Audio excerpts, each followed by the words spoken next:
I got the privilege of introducing our host today, our virtual tour, Ocooch Dairy. First off, on behalf of Quality and Liquid Feeds, we'd like to thank all that are in attendance and thank QLF and Ocooch Dairy for everything putting this program together. I don't want to describe and go through a lot of information about the dairy. I'm going to let Jim and his daughter do that, but I do want to share a little story to give you an idea what type of people the Milsna family are. I was fortunate enough, and Jim and I were riding on a little venture one day, and he told me about his neighbor was having some trouble with his feed supply and actually didn't have enough feed to feed his animals during a drought stress year that we had. And Jim said, you know, we had extra, so we just gave it to him. He said, I think that's what people are supposed to do, right? Isn't that a great concept, that if other people helping others when they're in need? And it's a true example of what the Milsna family is all about. And so this family, in addition to being good neighbors, good friends, they're great livestock and crop stewards, and also, as you'll learn, good outside their business, their community, church, and ambassadors of our industry are excel of many others. At this time, I'd like to introduce the founder of Ocooch Dairy, Mr. Jim Milsna, with his presentation.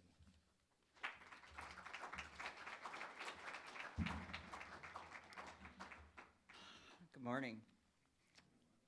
And like I always tell people, I'd rather talk to cows, especially on Saturdays when it's quiet and there's nobody around and things are relaxed, but we're here and we'll make it through this. Some of these slides, I guess I gotta run this clicker, don't I? I'm not gonna go through a lot of the information on them because it would take a long time, but we bought the farm in 1978, I guess I did. Had 19 cows, I had a 30 cow barn, and the horses that the previous owner hauled manure with every day left the day we bought the farm. And then the cows stayed around for a little while, and then we sold them and remodeled the barn, put in a pipeline. I wasn't good at milk in buckets. And of course, I had the privilege of being a veterinarian during probably one of the best times that a large animal veterinarian could have had. In the 70s and the 80s and the early 90s, all of our clients had 20 to 50 cows. We had heated barns in the wintertime. We knew every farmer by name and their kids, and I learned so much from those people. But times change, and that's what happened to us on our farm. When we reached the 90s, we found out that we weren't making any money. Well, it didn't take us that long to figure it out, but we had to figure out a different way to go about our life. And so when we got to the 90s, we did some research. We went to different farms, and one of the tours we took our clients on was up to Green Bay, and we visited 4 farms, and I'll never forget we went to a 400 cow farm, or 300 cow farm, and he did all his chores in the morning, fed all the cows, cleaned the barns, milked the cows, and he was done by noon. And he had one helper. And one of the guys on the bus who milked 40 cows, he said, you know, I bust my ass all day with 40 cows. He did that with 300, and he never picked up a scoop shovel. And it was kind of an eye-opener for all of us on the tour. Some of them, I would say half of the farmers we had on the tour, it was like 20, quit. The other half went on to different lifestyles. They either changed over to beef, or they enlarged their dairies, or they modernized. And that's kind of our story. We went through, well, we'll talk about, in 96, we built a flat barn walk-through parlor. That was our first stepping stone, so it allowed us to milk more cows. We put greenhouses up. Looking back, it was a stepping stone, but it was a mistake. We didn't spend a lot of money, but boy, it wasn't labor useful. It created a lot of labor. You know, the cows were housed under the greenhouses, and then one winter on Christmas, it was New Year's Eve, it was 20 below zero, 30-mile-an-hour winds, and the damn roof broke. But what do? There isn't much you can do till the next day. Your cows just had to endure that weather. So that was the end of the greenhouses. We decided we needed a freestall barn, so in '99 we built the freestall barn. This is an aerial view of our farm now. These are freestalls right here. This is our milking center. This is our transition barn. And we have a transition parlor up here, a hospital parlor. Our feed storage is here. We also have another facility that's not on here. This is a heifer lot at the time, but last year we covered it with a tunnel ventilated barn, and then we built a ramp that walks up to this barn to the cow, or excuse me, goes up through here to get to the cows. Actually, we do have a house here. You can see that right there, just barely.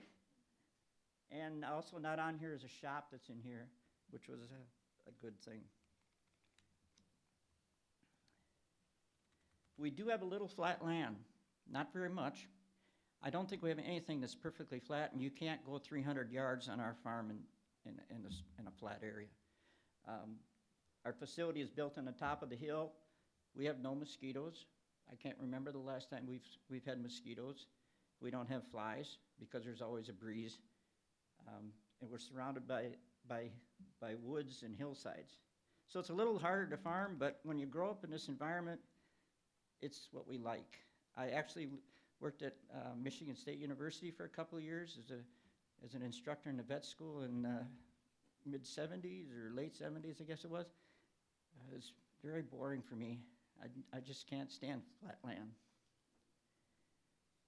Some of our details, our herd is about 70% Holsteins, and then we have a mixture of crossbreds, Holstein Jersey crosses, Jersey Brown Swiss cross, and we have some 100% Jerseys.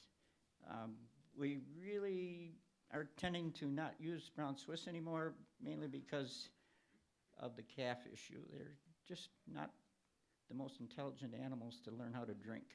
So we basically don't do much crossbreeding anymore, and we just breed the Holsteins to Holsteins and the Brown Swiss to Holstein and the Jerseys to Jerseys.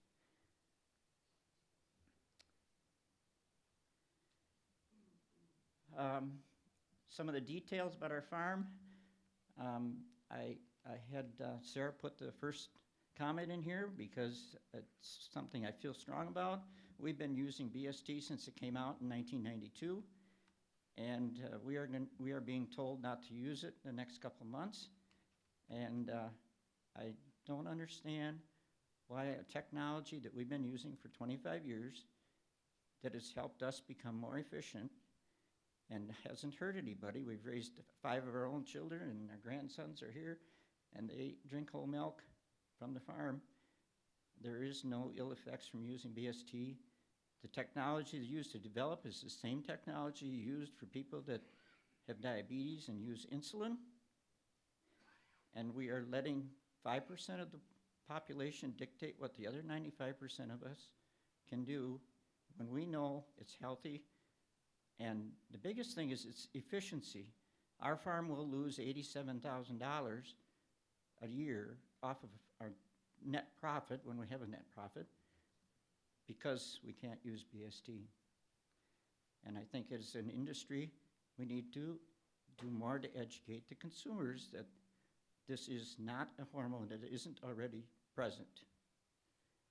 And most people will tell you that they don't want hormones in their milk, but you need to tell them there's already 12 hormones in their milk. And I don't want to carry it on, but I think we need to stand up and be counted.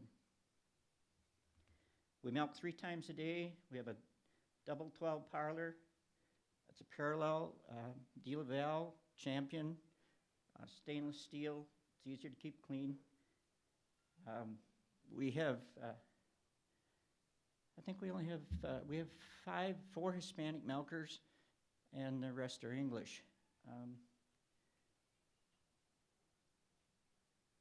This is our main team. We'll start with Jackie, and she's here today. She's the oldest child, and she takes care of the cows in the hospital barn. That's her management area, and she also actually really does milk them. And she also takes care of the pen moves and vaccinations that occur.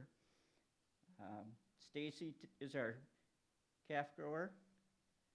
She's a super detailed person. It just kind of irritates you sometimes how detailed it's just got to be. But that's what it takes to raise calves. Peter handles the employees and anything needs fixing. He's also kind of a computer geek, and he helps with the crops. Takes care of just about any odd jobs that come up. Tony is an ex-Marine, and he left the farm 2 months ago. He's still around and helps out once in a while, but he's now building a fitness center. And Thomas is the only child that doesn't work on the farm at all. Well, I shouldn't say at all, but he's home on weekends because he likes to live in the woods. And so if we want to find him, we go out to the woods. We talked about the parlor a little bit. We haul our own milk. We've done this for probably 10 years. And it came up because our milk hauler was going to retire. And I said, hey, Don, how would you like to drive a truck for us? Sure. And at the time, we were paying 90 cents to have our milk hauled. And so we bought our own trucks. And we actually have 3 tankers. And we have the best people you could ask for. The retired truck drivers are just great milk haulers. They love getting up early in the morning. They keep their trucks clean. And they take care of everything. We don't have to worry about it. If there's something wrong with the truck, they tell us, and many times they'll just take it to our shop or another shop and get it fixed. Plus he mows the lawn, and I hate mowing lawn. The lactating cows, the picture you see on the top actually was the greenhouses. There was 2 greenhouses there, and we took those down after we built the parlor in 95, and then we built this structure here in, in 2005, and then we built this structure in 2006, I believe. And so we have a conventional freestall barn, and you can see the colored breeds that we do have. Our goal is to make our cows happy, and it's really obvious when you go through all the changes that we went through. When we put sand bedding in our freestalls, the cows went up on milk, 5 to 10 pounds. When we added TMRs, we went up 5 or 10 pounds. And before we did all these changes, we were averaging like 70 pounds, and now we're up in the low 90s. The tunnel ventilated barn is another technology we adapted last year. We really like it. Our tunnel ventilated barn actually has a very low ceiling, so we don't have any louvers in it or baffles. The air quality is good. It's actually kind of cold in there many days.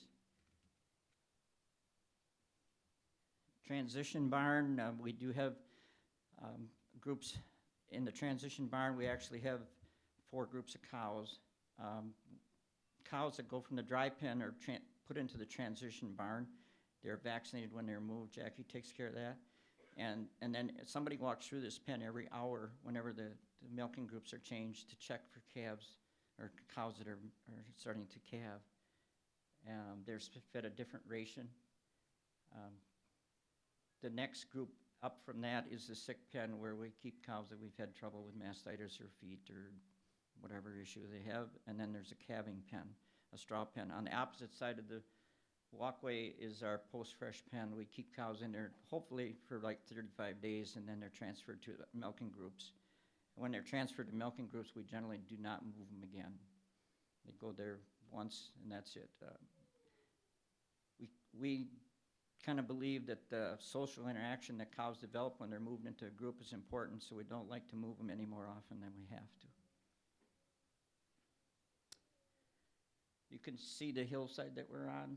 There are no flat places around here, and we're often pulling people off of places they shouldn't be, especially when it freezes. This is a maternity pen. Um, Oliver is taking care of a calf. We try to move them in there. They're only in there as long as they are giving birth, and the calves are taken care of, and then the cows moved into the next pen almost immediately. All the cows are given calcium. If they're over second lactation or greater, they get Bovacalc, and sometimes the older cows get IV calcium at that time too. This is our special needs parlor. It actually was the parlor we used for 13 years in the flat barn, and we moved it up to this facility. I like it because the cows can get milked and treated at the same time, and we don't have to catch them and move them again. So I also can do DA surgeries in here, and it's just easier for us to take care of them. We milk our fresh cows in here too. The pipeline's actually underneath the floor and goes into the milk house, and the milk is stored in a small bulk tank, and it's pasteurized and used for the calves. Our calves are still housed in hutches. We're hoping to change that in a couple of years, especially after the last 20 days of August in which we had 20 inches of rain, and my daughter came in and said, I need a calf hut, or I need a calf building. I said, I'm sure you do. 7 inches of rain, 2 different nights, and it wasn't fun for her. She's very, very detailed about taking care of her babies, and they do get bedded 3 times a week, and she will not shake straw up with a fork. She's got to use her hands to tear it apart. We have about 100 hutches. There's 2 different pads right next to the facility you just saw. After weaning, they're weaned at 56 days of age, and they will more than double their birth weight. They're consistently above that. And then they go to this is our old dairy barn, which on the left is the picture outside, and this is the inside. They're kept in pens of 5 to 8 animals, and then after about 3 months, they're moved to this facility in which they go into a group pen of 25 or 30. And they stay there until they're 5 or 6 months old, and then they go to custom growers. We have 2 growers, one in Durand and one in Mauston, Wisconsin, who do a very good job of raising. We get them back when they're about 2 months pregnant. As far as our land, we own about 1,250 acres of land, and only 550 is tillable, so we rent another 700 acres. We do all no-till. We've done no-till corn for 40-some years, and we've done no-till alfalfa for about 20 years. People that don't understand or haven't ever seen no-till or even strips, we often get visitors from other places, and they'll say, well, why do you plant in circles? Because it looks like you're planting a circle when you're planting in contours. And so we have to explain to them why, for soil erosion purposes and keeping the nutrients on the soil, that's why we use no-till cropping. And also, I like to tell people that we really love earthworms. And it just bothers me when people want to plow or chisel plow their land and they destroy the soil structure. And then those earthworms got to do all that work again. And it's been proven that if you have no-till, you can get 3 inches of rain and it'll absorb all that rain in the first couple hours because you have so many earthworm holes. And we use genetically modified seeds so we don't have to use so many chemicals like we did a few years ago. I don't know, I'm sure many of you used to use old Furidan. Man, I tell you, I think that was probably one of the worst things we ever had. Not having to use those is well worth it. Our primary crop is alfalfa. Because we live in the hills, we have no flat spots. We don't have any drainage issues, and we can grow good alfalfa. And we like to say alfalfa does our deep tillage for us because the roots will go down up to 20 feet, and it is, well, the most nutritious crop we have. The other thing it does is we tried to tell all these hunters that they're consistently planting their deer plots and everything. And I just find it funny why they want to plant a deer plot when a farmer's got an alfalfa field right next to the fence. Because you know damn well what the deer are going to eat. The first crop that comes green in the spring is alfalfa. And the last crop to stay green is alfalfa. And the only crop that stays up all winter is alfalfa. So they eat it all year round. And you're going to replace that with turnips and all these fancy things that marketers sell these guys. And the deer still go out in our alfalfa field. Here's a picture of contour strips.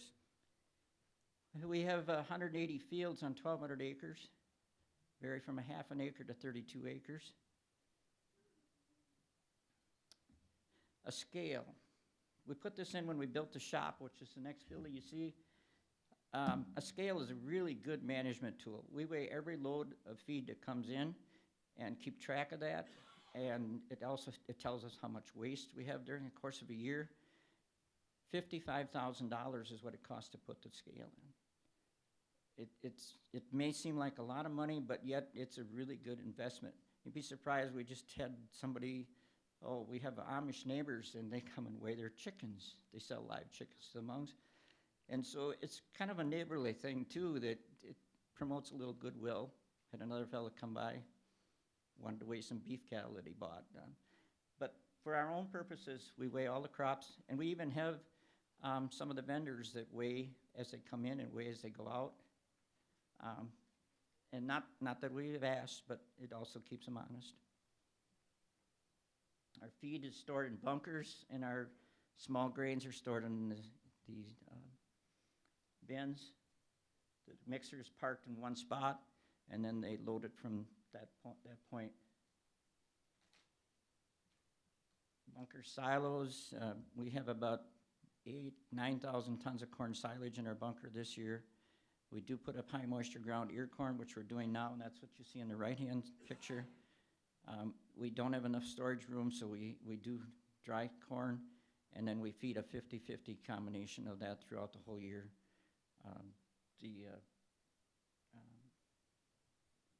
Corn, if we had more volume, we would store more high moisture shelled corn, just because of the economics, especially in a year like this. And then we go to manure handling, which is a daily occurrence. And we have two-stage lagoon, or a two-stage lagoon. Manure goes from one lagoon to the other. And we just recently emptied our largest lagoon, but with the hills like we have, we surface supply all our manure. And in some cases, we disc it in, which we had to do this year to keep it from running off. But it's always a number one priority is getting the manure back on the soil. One of our goals is to be as sustainable as we can possibly be. And manure is necessary for us to not use so many commercial fertilizers. The value of the manure, I think, is underestimated by a lot of people.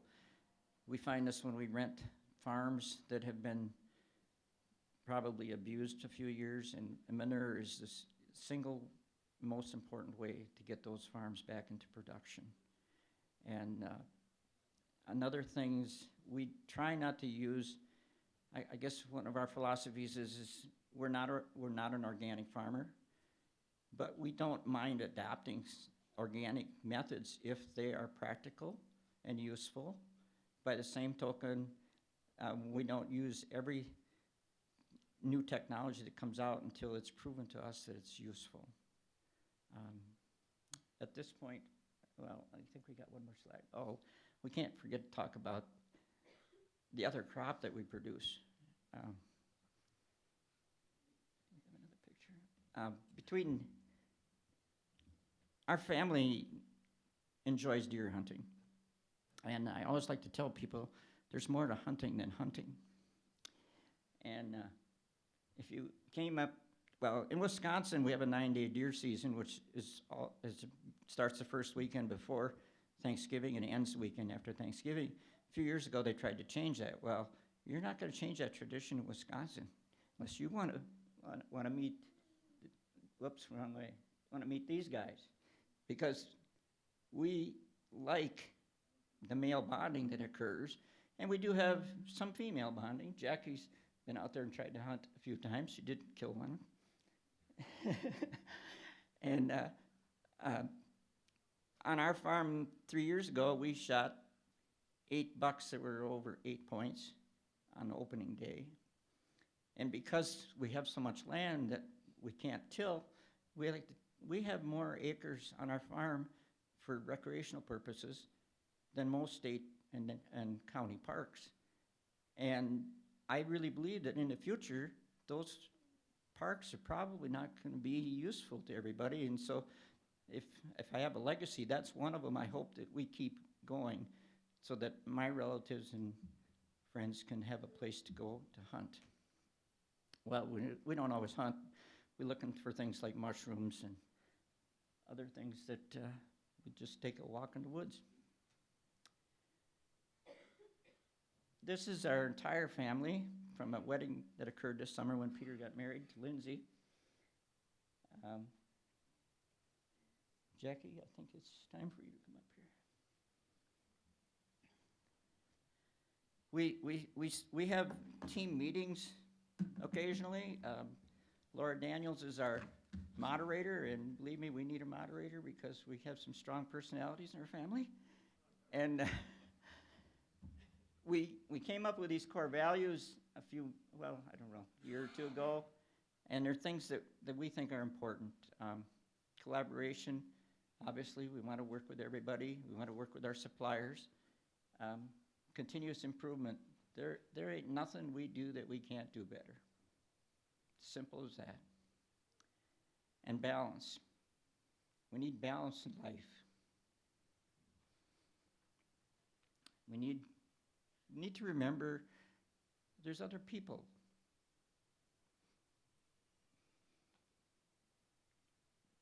I think this is one of the things that I try to stress to people that come to the farm when we're talking about the farm and cows. And the circle of life begins with the sun, goes through the whole cycle with plants. And, I think in this day and age, people forget what's really important. And we need to understand that, what happened to our other slide?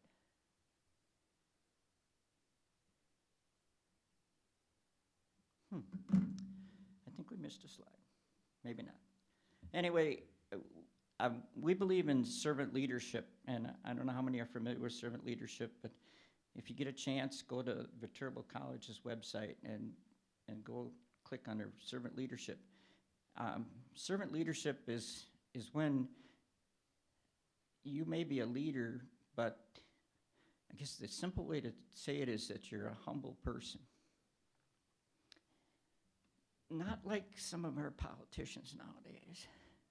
We need people that will lead and instill other people to do things without being over bossy, I guess is the word. In many ways, it's kind of like a farmer, and he's the gopher, where he's always got to go get parts. He's got to stop at the feed store. He's got to do this. But that person is really one of the most important leaders you have on your farm, because if you don't have somebody getting the parts, nothing's getting fixed. If you don't have somebody picking up the feed, nothing's getting fed. And that's kind of what servant leadership is.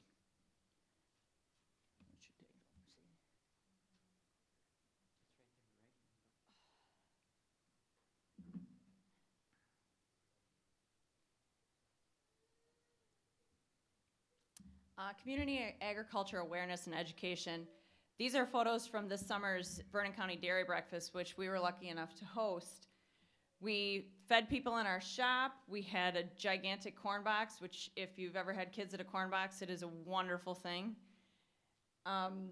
We had the local four-wheeler club wanted to come out and hauled kids around in barrels.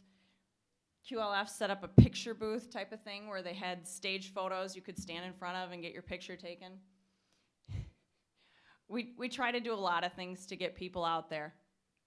Just some more, we had horse-drawn wagons across the whole farm for the tours that day. And that was part of the kids' tent. We had a lot of different activities. The one you see there is different types of feed that we feed to the cows. It's a lot of fun for the kids and the adults alike to get to touch them and smell them and have that type of interaction. Just some more from the dairy breakfast. We also have a yearly farm party every July where we invite the whole community out and we make pizzas. They can each family makes their own pizza. We cook it right there and then run it out to them wherever they're sitting. And it's a hilarious affair because they have so much fun. We've grown, as my kids have gotten older and known more kids, we get more families with kids coming. I think we made over 200 pizzas a couple years ago when we did it. And it just keeps growing in size and word of mouth.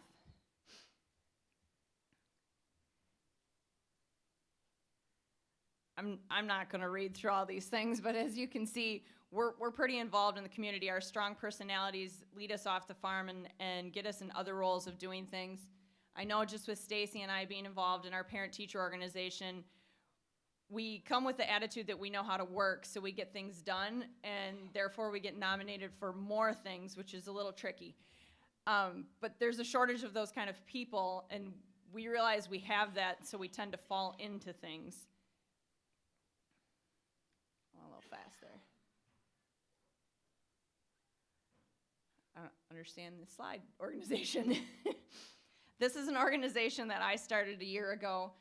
It's called CARES, Community Advocates for Reading Enrichment and Success. I'm extremely passionate about reading and its importance in young children's lives and their brain development. So myself with a group of other women have coordinated, I think we're up to 3 or 4 different programs in our community, and some are reaching out farther than our own community now, just to encourage reading at all ages, at all places, and getting our community involved with supporting that for kids and their families. Stacy started a program a year ago called Feeding Our Cubs, which addresses weekend hunger. Empty bellies lead to unfocused minds, and it's a rural problem in rural schools as much as it is in urban schools. So today she's at school delivering packs to kids that need it for over the weekend so that when they come back, they're at the same level as their kids who have a food secure household, that they're ready to get up and go. We always joke that she's gonna feed them and I'm gonna make them read, because it works hand in hand, that the kids that aren't read to fall behind, as well as the kids that don't have that stable food source on the weekend that they can access a lot of times on their own. That's why the food in the packs is things that kids can do on their own. It's not reliant on a parent mixing it up for them, making it for them. It's solely their responsibility a lot of times. This was a fundraiser that she did this spring. She did a Mother's Day benefit, and it was amazing to see the community support. That's one thing I think we find a lot of, that the more we're out in the community, the more we're doing things.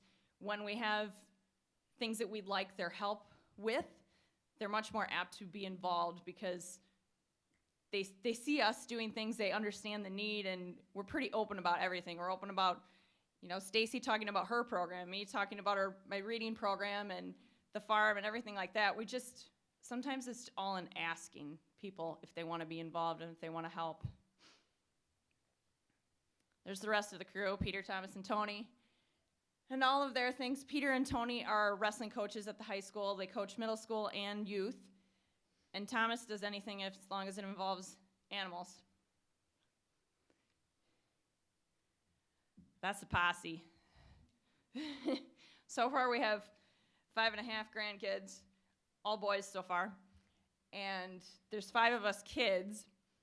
2 of my brothers are married, and one finally found a girlfriend, so that's exciting. So that's us in a nutshell. We are never bored. We are very strong-willed people. That leads us to a lot of fighting, but what family doesn't have that? If you don't have that, that's got to be really boring. But thank you for coming. And does anybody have any questions? Feel free.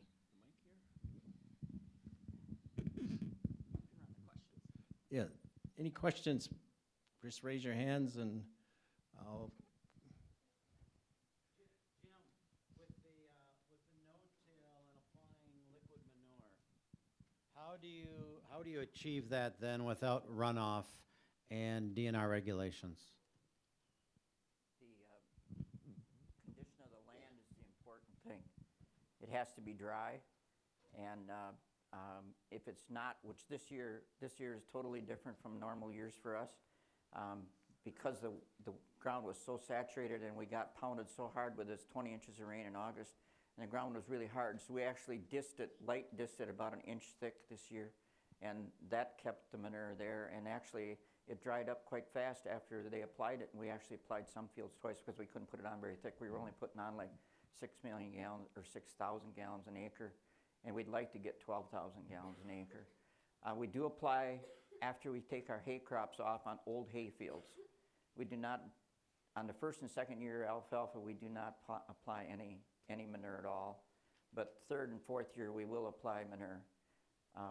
Our alfalfa stands typically last, we turn them over every 3 years. So we seed, and then we'll take 2 more years, and maybe third, but we usually regenerate. We get our best corn on our alfalfa fields that are no-tilled into corn, and we apply liquid manure on them. That's when we get our best corn. So, but we're finding that our alfalfa is staying better than it used to. I guess I didn't talk about, we do not plant any low lignin alfalfa yet, but I think it's something that we're going to be doing, especially to help us out with the weather situations when we can't get it harvested. The manure is challenging, and so we do try to apply it as early as we can. Like, as soon as corn silage trucks leave, we're spreading manure on those fields. Jim, this is a follow-up question in regards to your manure management in your scale facility. How does that help you manage your manure application? Well, how many of you know how much a load of manure weighs? Especially solids. You know, we never knew. It was always a guess. Now we know how much it weighs.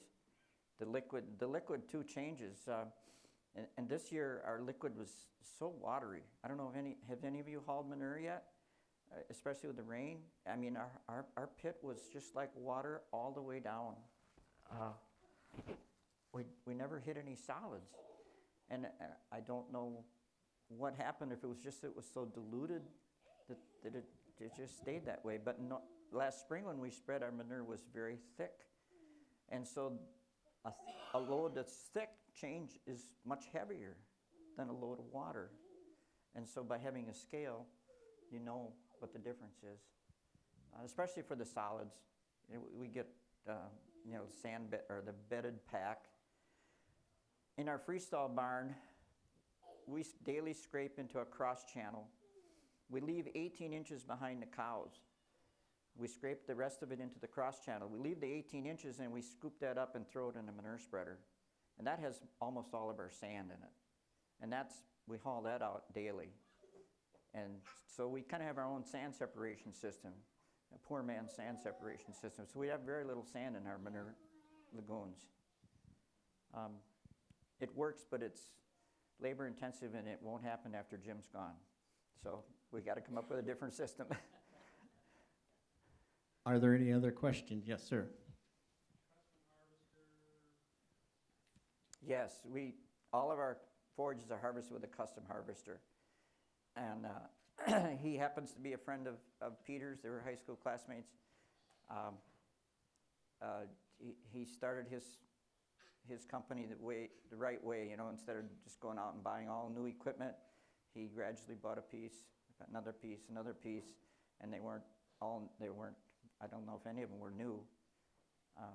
I guess, and he does a very good job. He's conscientious. I mean, we've done some 30-hour nights, 30-hour days. We did first crop this year. We worked 30 hours straight to get done before the rain got there. They're not afraid to work. It's got good guys. I guess, and when it comes to corn silage, I didn't talk about most of our corn is BMR. We're learning about BMR. We started this year, we were a little bit late because of the rain, but our first corn silage was the same moisture it was when we tested it 2 weeks before that. And the BMR has just got different properties when you run through a shredder. It releases more moisture.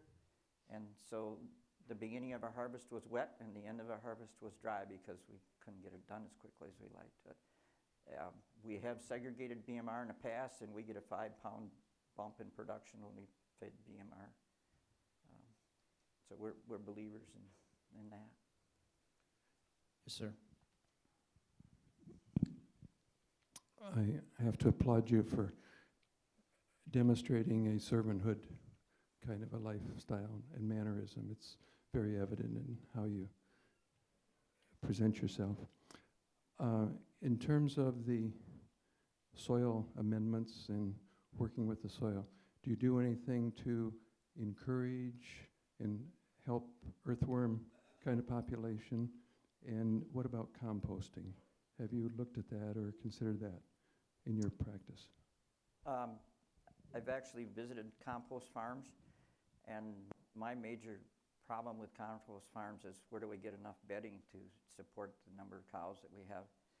And like this year, are we going to be able to get any corn stalks harvested this year that are dry? Last year we had a good chance. And they have to be managed properly. They work, but they got to be managed well. And for us, the sand-bedded freestalls seem to be better. And thank you for your comment. Pardon? The earthworms, do we do anything to help them? Well, I think the number one thing to do is not destroy the soil. That's the number one thing. And we just don't use many chemicals.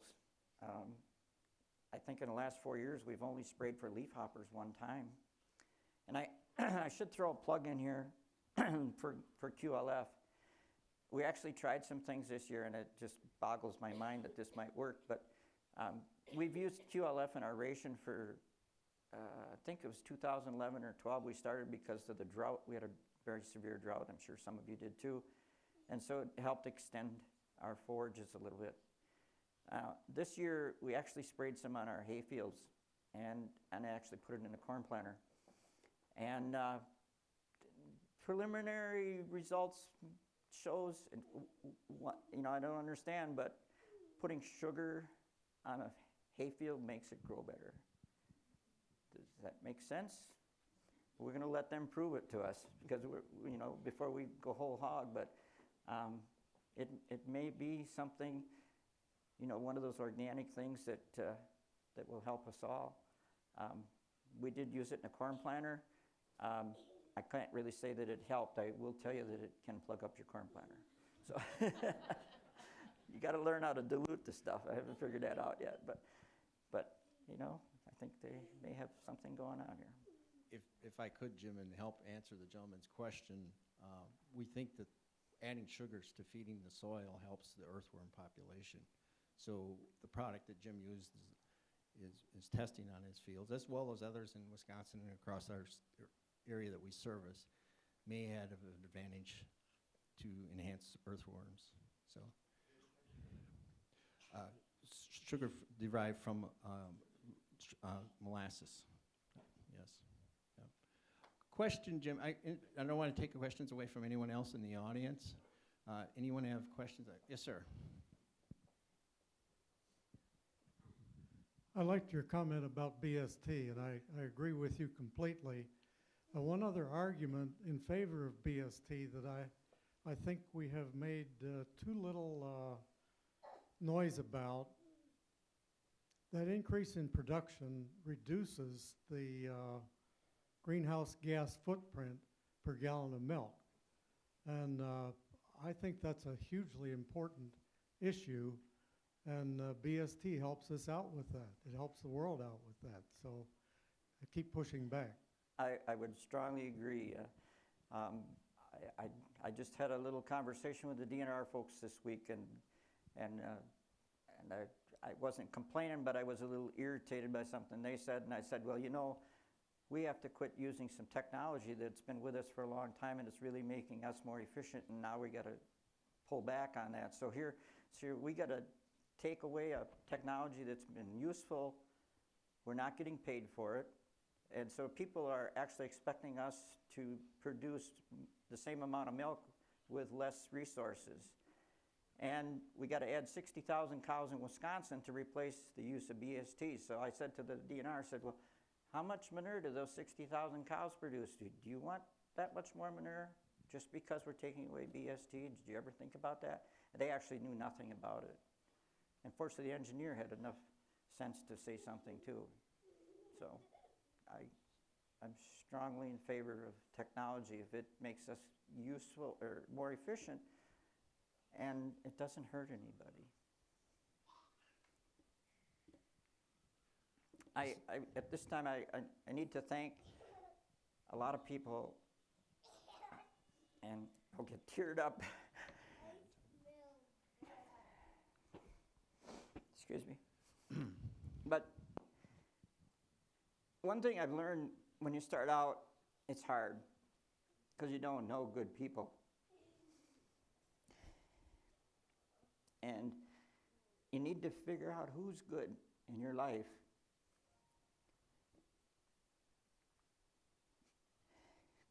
To help you through.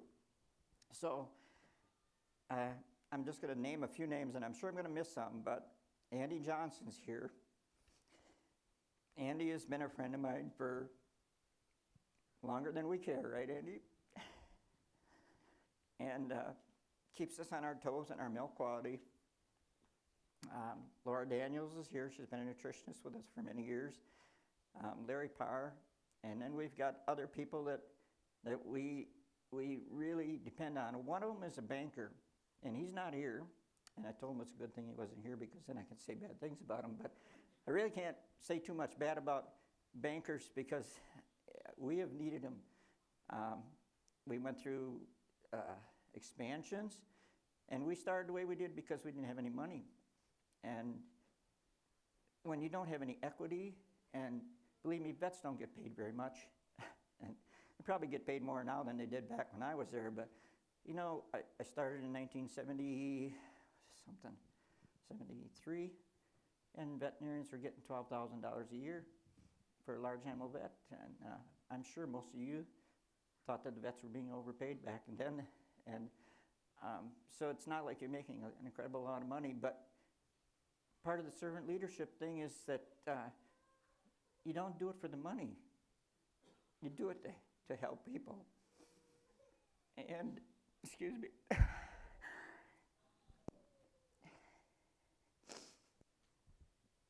There's so many people, equipment dealers. When I can call an equipment dealer and he says, oh, I don't have time to fix it, Jim, just go down and hook on another piece. We'll take care of it on Monday.